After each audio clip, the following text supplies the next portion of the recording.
In talking with you, I notice you're a man of faith. Believe in our Heavenly Father through Christ since 1981. And I was fortunate enough to receive the precious gift of the Holy Ghost in 1983. And God began to deal with my heart in a rather special way as a servant in the later part of 1985. And prior to your accident, what were some of those things that you just like to do in everyday life? What were those things that made you happy?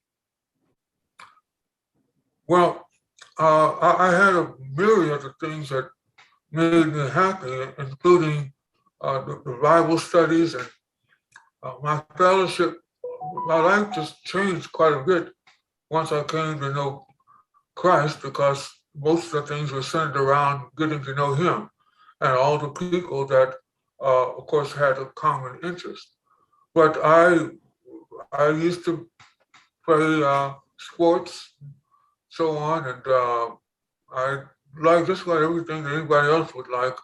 I never drink and smoke and all that, but things like that just wasn't appealing to me. Share with us a little about the everyday life of Robert Chelsea before your accident. What were things you liked to do? You liked going to track meets. Yes, I like track meets. You liked all my backgammon. travels. I tried to. Yeah, I was going to say, did you like playing backgammon, or was it tough because I always beat? Can you hear her? Because you hear? That's the 70s. You know, I played a lot of backgammon. I even won some awards. But Ricky was trying to he was trying to claim that he beat me all the time. So you know how that goes. Oh, that's what was going on. Yeah, that's what he's trying to say. Yeah, he said tell the truth. I was trying to make it. Memory. I was trying to make it exciting. Well, well, playing against him wasn't that exciting. We're such a, I'm so far much older than him, so obviously I have a lot more moves than he would ever have known about. But nevertheless, I did enjoy playing with him. Yeah, I like track meets and everything else. As a matter of fact, in sales, since different places I had to go, I try to make sure that I attended a baseball, football, or basketball game at the various cities that I would travel to. That would keep me out of trouble in the evening and something to do rather than go to your hotel and eat or watch television. So I'd always try to work my travels around wherever a particular team was playing. That was kind of my delight during that time. But I'm probably one of those people that just love to discover new facets that is of our culture. Not any one particular person's culture, but humanity has always been of personal interest to me. And you're also very social. You liked going to breakfast on Saturdays and Sundays, or maybe even through the week. I recall you were very social. Yeah, yeah, yeah. That's one thing I've always enjoyed interacting with different folks. And just before my accident, I had attended a social gathering. I started learning how to ballroom dance. Not the kind you see on television, but this was more of it's called urban ballroom dancing, where the cha-cha is mainly involved. And I did enjoy that. That was my social outlet when it came to other activities. So I did enjoy that. But after the accident, of course, I learned so much about the medical industry that I was never that fond of prior to my accident. But God showed me some wonderful experiences as a result of me going into a coma, coming out of that coma about 6 months later, and I was exposed to a brand new world. Obviously, I had quite a few psychological adjustments. I had physical adjustments, and I'm an amputee. Proud to say that I'm an amputee. It allows me to appreciate what they are going through. And of course, I was burned in the fire, so I have a pretty good idea of what burn survivors are going through, their obligations, responsibilities, and things that hinder us as a disabled community. And of course, as a transplant recipient, again, this was another facet of discovery for me. And so there's been quite a few, if you will, we came up with a title for a theme, Three Faces of Grace, which, in my opinion, includes of course, my uh, life and phase that I had prior to the accident.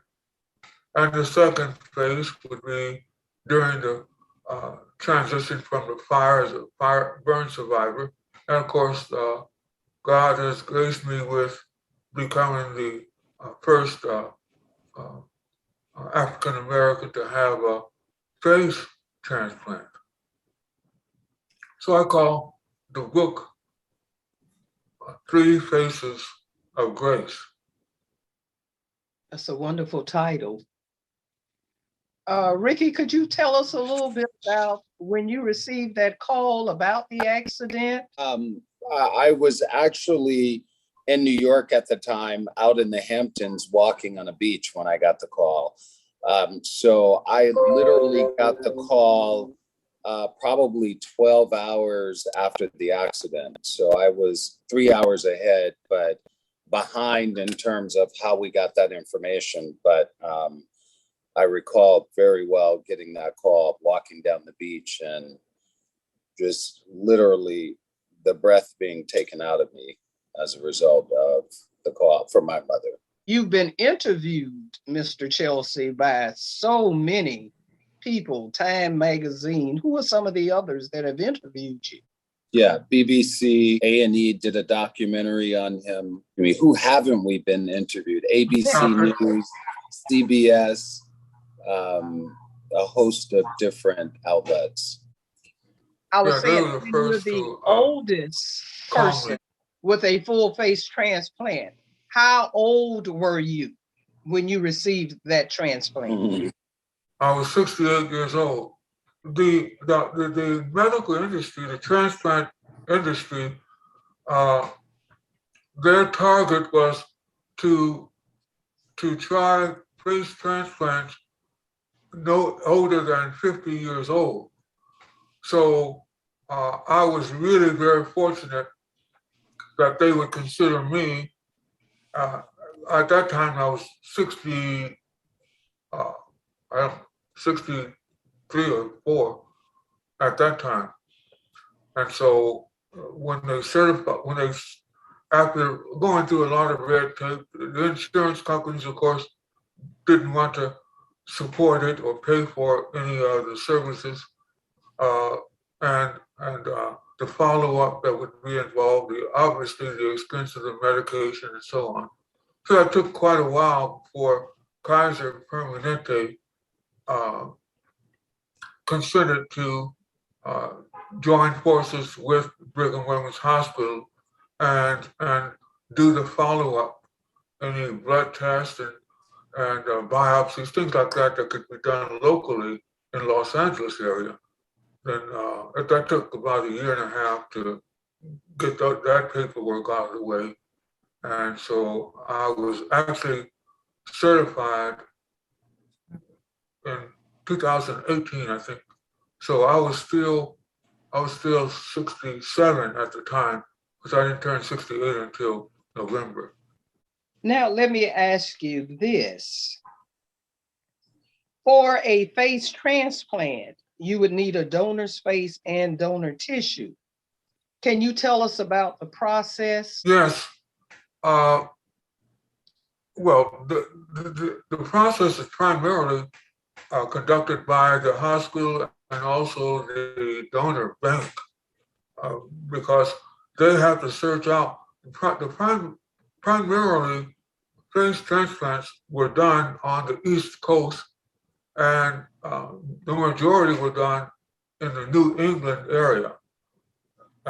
As a result of that, that's where they look for the patients and the donors.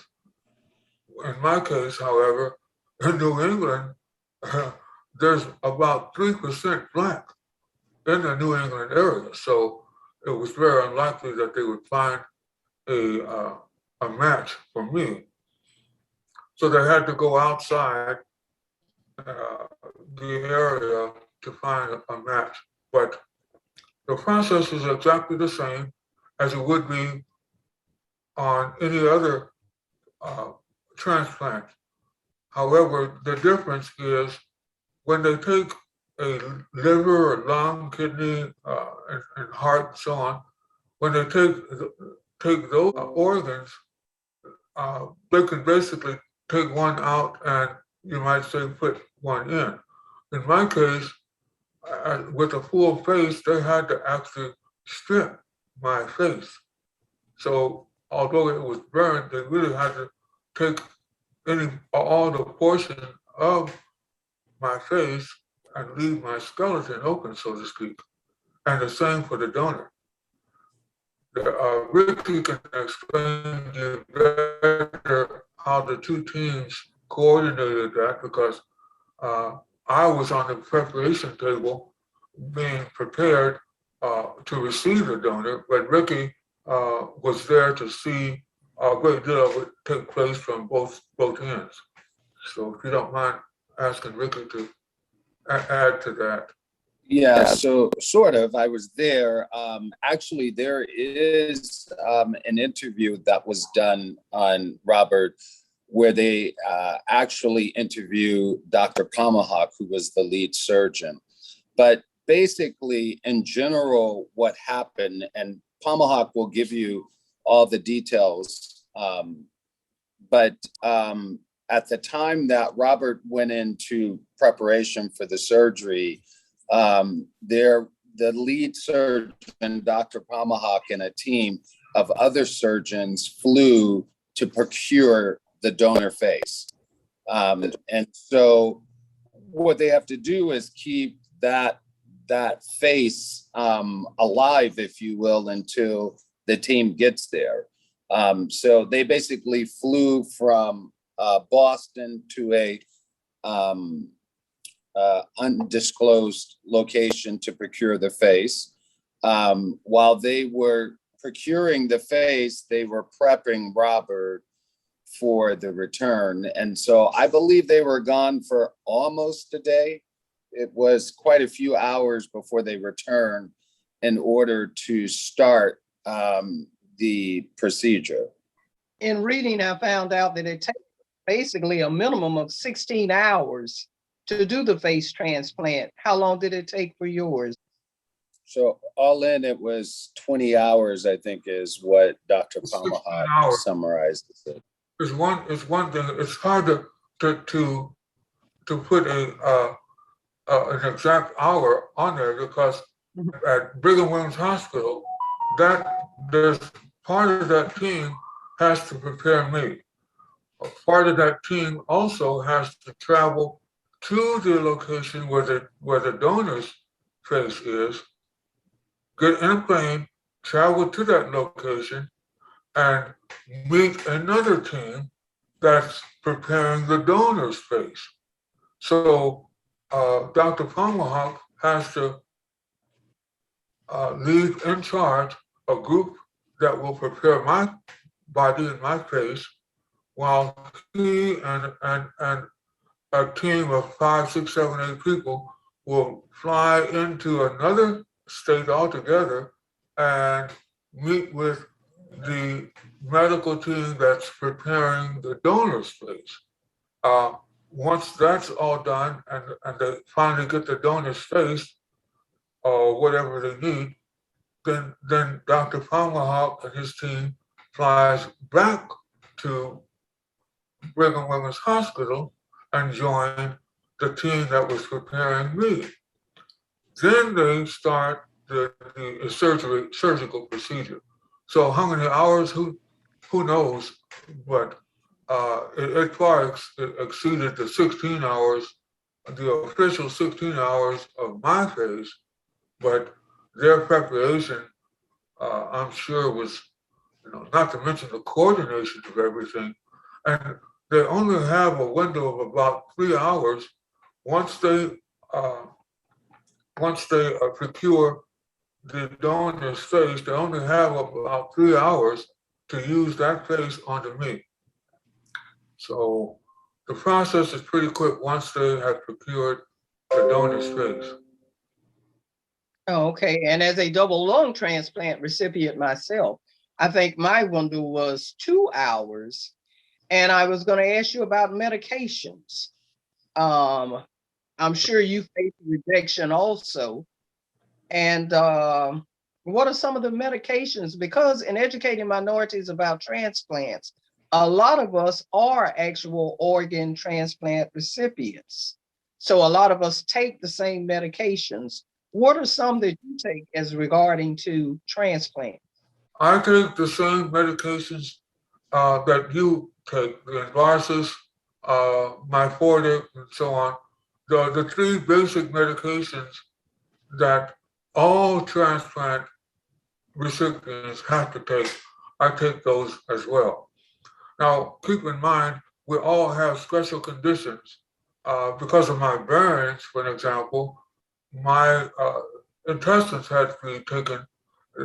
So much was infected that they took 2/3 of my intestines out. So I had to be treated for things like that may not be for someone else.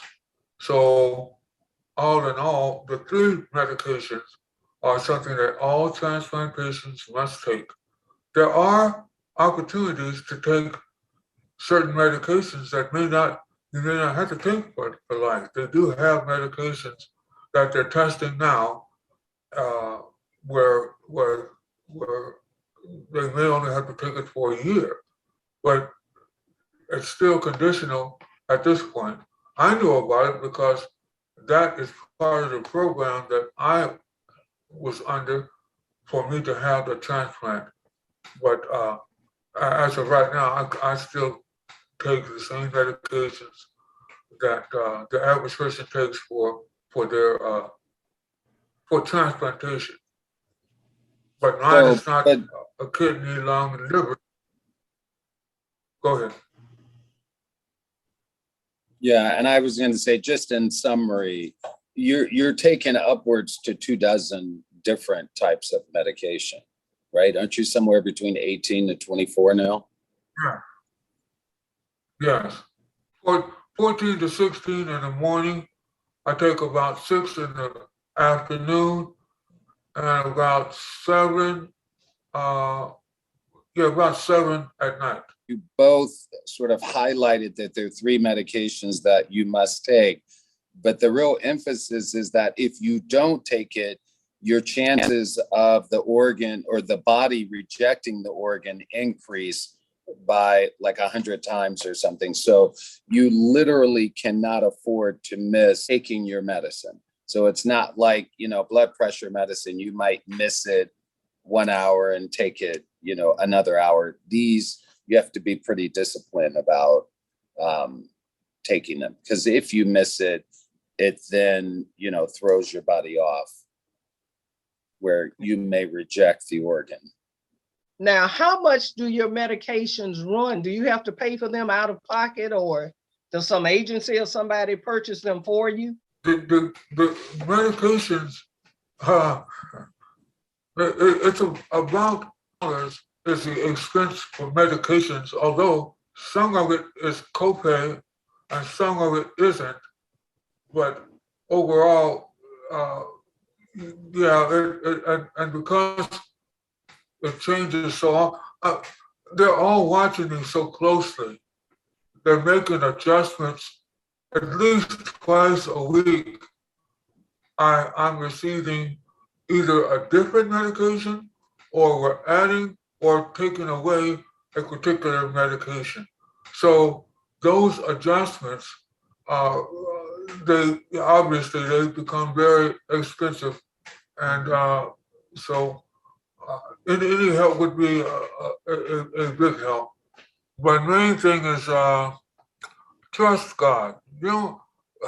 He's going to take care of all of our needs.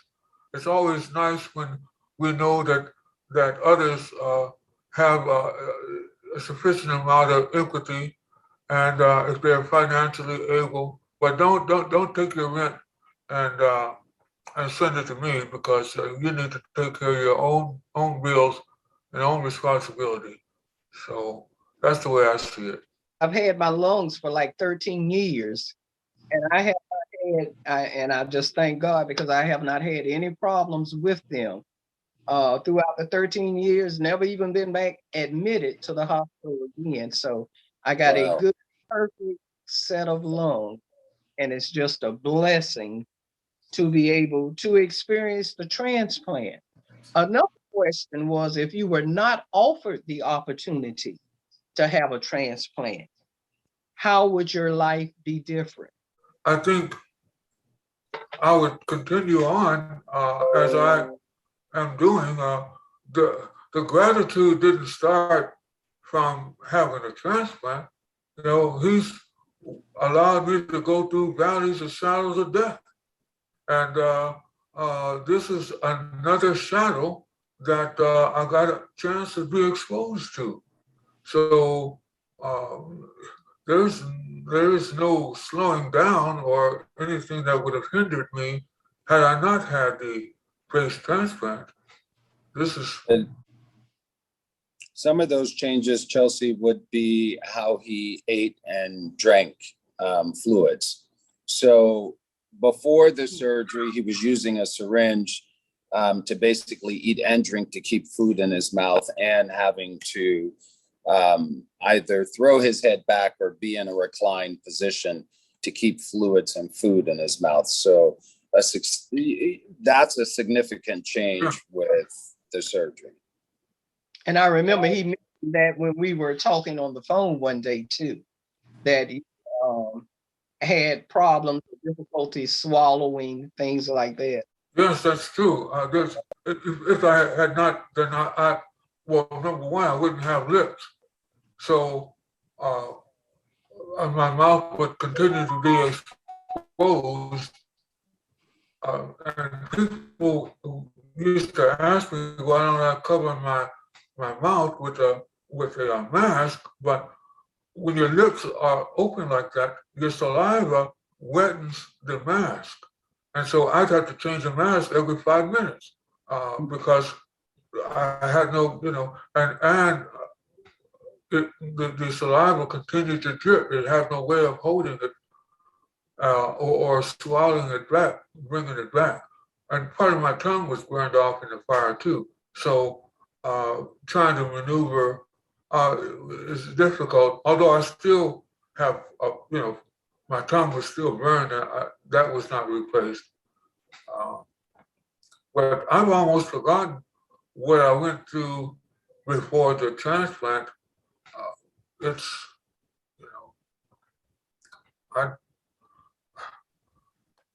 fortunately, I've just been able to move on. So who knows what's next? I didn't have hair for 30 years. Now I have hair. I gotta make all the adjustments. But, I don't know. I mean, something about your nose, you went to scratch your nose or something and it was just a little bit off. Yes, now my, see, I just, people say face transplant, and that's true, but it's really, I have another forehead. I have another head. I have another, uh, more cheeks, another nose, more, I have lips now, upper and I have a new chin. I have new cheeks. So all of this affects me differently. You might have noticed me doing this sometimes. It's because the nerve endings, unlike a organ transplant, liver, lung, kidney, my face has so many blood vessels and nerve endings that had to connect, and they're still connecting. Two years later, they're like sharp needles, just trying to connect. And so that's from my eyelid to my nose to my head, all over the head. So that it keeps me aware that this is a face transplant. And I don't take it for granted, but I do have lips. I am able to hold the food better. I'm still learning how to I cannot drink out of a cup yet, nor out of a bottle, but I can drink out of a straw. So you think, oh, you got this now, you can do, no, it's everything is brand new. You have to train those muscles to on your cheeks. That's why you see the same expression on my face. My face is not used to puckering yet, or frowning, all those facial expressions, because the nerve endings have yet to uh, connect. Are there any other questions? There's much that I could mention in terms of how you can trust God in all things, no matter what. I mean, I know the subject might be to what happens with a face transplant. That's very important to know that there is that possibility, and that hope. I really hope that gives others hope, and particularly knowledge, just in case they do see an opportunity where someone could use a face transplant, knowing that it is available, and that there's a great deal of success. However few there are, there's only about 46, 47 patients that have had it in the whole world. And so I hope the diaspora will be able to have a little greater degree of confidence that they can trust the system, if you will, in having donors participate in. I mean, how could you and I talk today if it had not been for you receiving the lungs or me the face? So it is important that we encourage others to consider it. And we definitely need our family members to become a donor. That is so very important for the sake of your fellow man. So if I had to close with that, I would close with that. But most importantly, above all things, I know it's up to you whether you do it or not. But man, the dividends that God provides are immeasurable. And for anyone to forsake themselves and not trust God, not seek Him, is a tragedy for themselves. So I encourage you to look to the one that has created you. He's the one that provided. I didn't have to, this accident, I don't have any regrets about the accident because God showed me so much. The things I learned, what did it cost me? A leg, a feet, a foot, some fingers and toes. It was well worth it. All the disciples, they died of brutal death, and yet they rejoiced every single day. The joy that's provided, in spite of how it physically looks, the joy that's far outmeasures anything that we can physically experience. Well, Mr. Chelsea, you are indeed a walking, breathing, talking miracle. And you have such a good spirit about you. I was about to raise my hands when you were talking back then. He almost took me there, Ricky. Down. Yes, sir. No. But, educating minorities about transplants certainly appreciates the time of both of you. Just wanted to share your story and to let everybody know you want to share your story. And I think that's just a blessing to be able to tell others the experience you've been through, the difference it's made in your life, and who is the cause of the blessing that you received. Yeah. I just wanted to say, to piggyback on what you said, Chelsea, is that one of the things that is not known by a lot of people in our diaspora is that we give at what we represent to the population, call it 13, 15%. But what's unknown to a lot of people is that we have a need that's in excess of 35%. So it's really important to become a donor because we have a need that's almost triple what we actually, line up to donate. So it's quite significant. I also like looking at it as it's a way to create a legacy. Like often people think that there's no way that, they have an opportunity to build or create a legacy in this life. And one way is just signing up to become a donor. And so you see what it does to improve and change the lives of people. So it is outrageously amazing when somebody just signs up to become a donor. Absolutely. And it takes a lot of educating also. That's another thing we have to do in order to eliminate those myths and those misconceptions that we have, because people have heard different things growing up or experienced things, and that's not necessarily the case because there are so many of us walking around whose lives have been changed because someone said yes. Someone has given to us the gift of life. Yeah. We encourage people, have the conversation. That's always what I like to say to people. Have the conversation. It's not for everybody. But if more of us would give, especially kidneys, because we know through the African-American community, there are more people on the kidney waiting list than any other organs. Yeah. So you can definitely learn more about it. Just go to robertchelsea.org. I have to give him that plug. You can learn about face transplants, about donating. And, if your heart so, fills you, you can actually donate to his GoFundMe as well, which is Robert Chelsea Journey at GoFundMe.